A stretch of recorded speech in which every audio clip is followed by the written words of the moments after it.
आज की कहानी एक ऐसे लड़के की है, या यूं कहिए कि उन लड़कों की है जिनका प्यार अक्सर पैसों के लिए ठुकरा दिया जाता है। तो चलिए शुरू करते हैं आज की दर्द भरी कहानी को।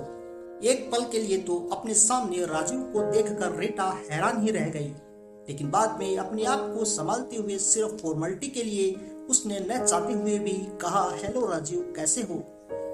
जिंदा हूँ, राजीव ने कड़वे लहजे में जवाब दिया।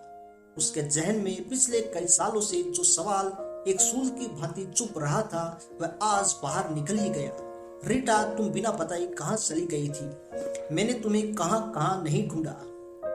रीटा ने राजीव की इस बात का जवाब देना मुनासिब नहीं समझा और अपने बेटे के पास जाकर कहा, रवि बेटा, ये राजीव अंकल हैं, उन्हें हेलो कहो। रवि ने मीठी मुस्कान के साथ राजीव को हेलो कहा।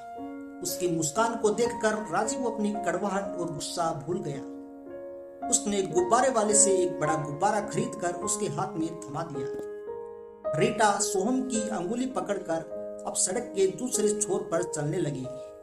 सामने के मल्टी में ही उसका फ्लैट था। राजीव ने रवि का दूसरा हाथ पकड़ लिया।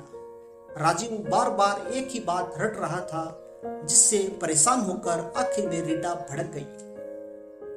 देखो राजीव, अब हमारे बीच में ऐसा कुछ भी नहीं रहा जैसा तुम चाहते थे। कहीं मेरे पति ने तुम्हें मेरे साथ देख लिया तो मेरी गृहस्थी बर्बाद हो जाएगी। भगवान के लिए यहाँ से चले जाओ, प्लीज राजीव, यहाँ से चले जाओ, रीटा ने मुंह फेरते हुए कहा।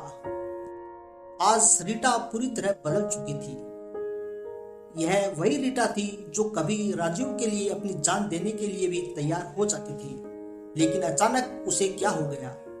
आधी अधूरी बातों से राजीव को यह मालूम तो हो गया कि रीटा ने लंदन के एक बड़े उद्योगपति मोहन अग्रवाल से उसी समय शादी कर ली थी जब वह मुंबई में था। यह रिश्ता रीटा के चाचा जी लाए थे। उस वक्त रीटा असमंजस में थी कि वह किसे सुने। एक तरफ राजीव था तो दूसरी ओर मोहन। मोहन के सामने राजीव की औकात फूटी कोड़े की भी नहीं थी। उसके पास पुरखों की जायदाद और एक बड़ा कारोबार था। घर में 10-10 नौकर थे। वह रीटा के वो सभी सपने पूरे कर सकता था जिसे वह दिन रात देखा करती थी, जबकि दूसरी ओर राजीव के पास उस वक्त रहने के लिए एक कमरा भी नहीं था। काफी सोच विचार कर अंत में रीटा ने प्यार के बदले पैसे देखकर मोहन से शादी कर ली और उसका पूरा परिवार दिल्ली छोड़ लंदन जा बसा।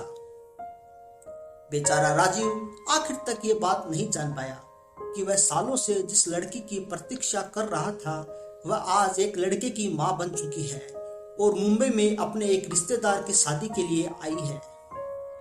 राजीव, अब तुम वापस चले जाओ।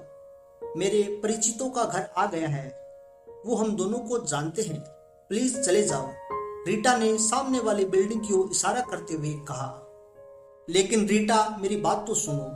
राजीव अपनी बात पूरी भी नहीं कर पाया और रीटा अपने पति का विजिटिंग कार्ड देकर मल्टी के भीतर चली गई। कार्ड में लिखा था, mister Mohan Kumar Agarwal, MD Fortune private limited company London. उस मल्टी में 2-3 दिन तक शादी का माहौल रहा। शादी खत्म होने के बाद जब रीटा अपने परिवार के साथ लंदन जाने के लिए रवाना हो रही थी, तभी मल्टी के चौकीदार ने उसे एक लेटर दिया और कहा कि मैडम, ये एक साहब आपके लिए छोड़कर चले गए हैं। यह वही लेटर था जो रीटा आज पढ़ रही थी। उसने उसका दूसरा पन्ना खोला, जिसे पढ़ने का कष्ट रीटा ने आज से पहले कभी नहीं किया था, जिसमें राजीव ने एक बड़ी बात लिखी थी। रीटा, मालूम नहीं क्यों मैं चाहकर भी तुमसे नफरत नहीं कर पाया। तुम्हारे जाने के बाद भी मुझे हमेशा ऐसा लगा कि तुम मेरे साथ हो। तुम नहीं हो, फिर भी हमेशा ऐसा लगता कि तुम मेरे साथ हो। जब भी कोई बात होती तब लोगों से मैं तुम्हारी बात छेड़ देता था। तुम ही मेरी वो आंखें हो जो मुझे सूनी और तन्हा राहों में रास्ता दिखाती है। तुम्हारी मुस्कान को याद करके मैं दुनिया भर का गम भूल जाता हूँ। मैं तुम्हें कल भी प्यार करता था, आज भी प्यार करता हूँ और हमेशा करता रहूंगा। हो सके तो अगले जन्म में जरूर मिलना। सदा तुम्हें प्यार करने वाला राजीव।